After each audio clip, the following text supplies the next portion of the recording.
I'm going to give you a little more details now about the platforms. First, in the Red Sea, the Ticonderoga class cruiser Monterey fired 30 Tomahawk land attack cruise missiles, and the Arleigh Burke class destroyer Laboon fired 7 Tomahawks. In the North Arabian Gulf, the Burke class destroyer Higgins fired 23 Tomahawks. In the Eastern Mediterranean, the French frigate Languedoc fired 3 missiles of their naval version of the SCALP missile. Also in the Mediterranean, the Virginia-class submarine John Warner fired 6 Tomahawk missiles.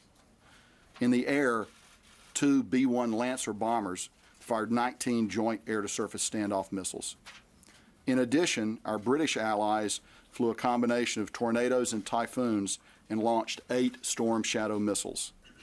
Our French allies flew a combination of Rafales and Mirages and launched 9 SCALP missiles. Taken together, and as you can see from the graphic behind me, these attacks on multiple axes were able to overwhelm the Syrian air defense system. It's also important to note that we flew a variety of defensive counter-air, tanker, and electronic warfare aircraft in support of these operations. None of our aircraft or missiles involved in this operation were successfully engaged by Syrian air defenses, and we have no indication that Russian air defense systems were employed. We are confident that all of our missiles reached their targets.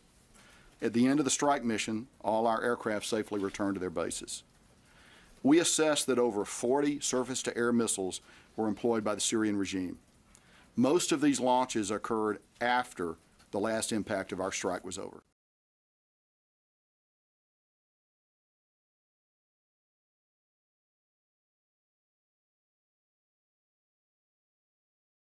And that is Russia's defense ministry has vowed to shoot down any perceived threat in Syria.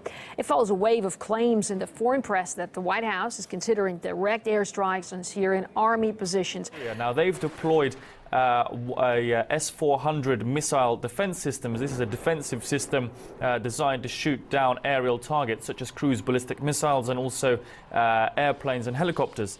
I would like to remind the American strategists that the air cover of the Russian bases in Khmeimim and Tartus is provided by the S-400 and S-300 anti-aircraft weapons systems, the strike radius of which may be a surprise to any unidentified flying objects. I should really acknowledge that the Russian anti-aircraft defenses won't likely have time to figure out through a direct line where the weapon's going or who it belongs to.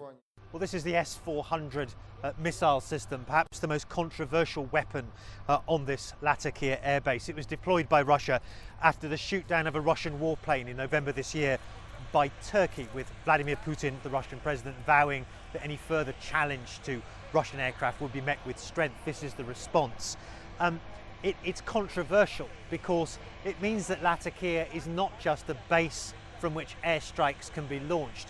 It's also, through this weapon, has the ability to watch and police, if necessary, the airspace over the entire region, not just Syria, but also Cyprus, Turkey to the north as well, southern parts of it, and even northern Israel fall under this missile system's range.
Есть срочное сообщение по каналам Минобороны, российского Минобороны. Ни одна из выпущенных США и их союзниками крылатых ракет в зону ответственности подразделений российских ПВО, прикрывающих объекты в Тартусе и Хмеймиме, не входила.